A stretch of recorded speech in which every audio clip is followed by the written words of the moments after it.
In this video, we're going to explore named capturing groups in regular expressions.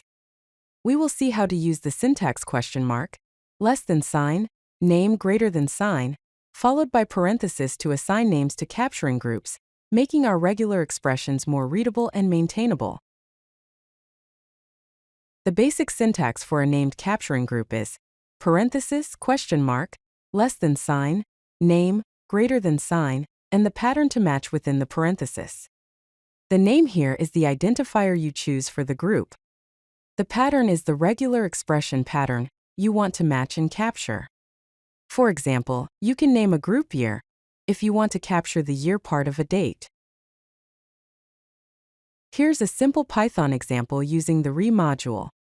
We define a pattern to match a date format with the year and month.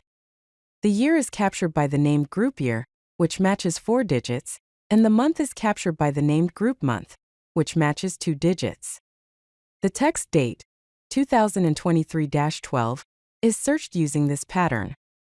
The named groups help us extract the year and month in a more readable way. To access the captured values from named groups, you can use the group method with the group name as an argument. For instance, match.group parenthesis, string, year, closing parenthesis will return 2023, and match.group parenthesis, string, month, closing parenthesis will return 12.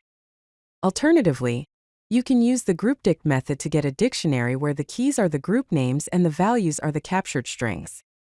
This gives you a convenient way to access all named groups at once.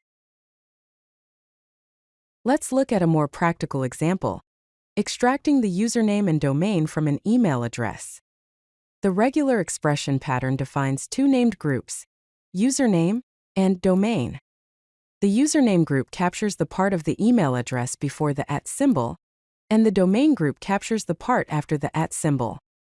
Given the text contact, john.doe@example.com, we can extract john.doe as the username and example.com as the domain using the named groups.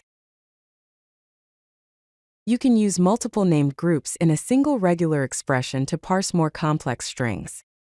In this example, we're parsing a URL to extract the protocol domain and path. The protocol group captures HTTP or HTTPS.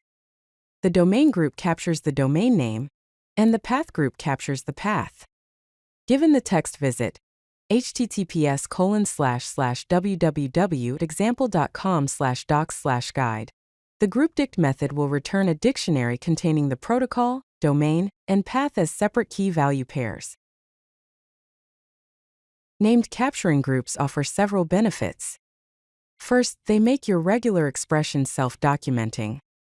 By using descriptive names for your groups, your code becomes more readable and easier to understand.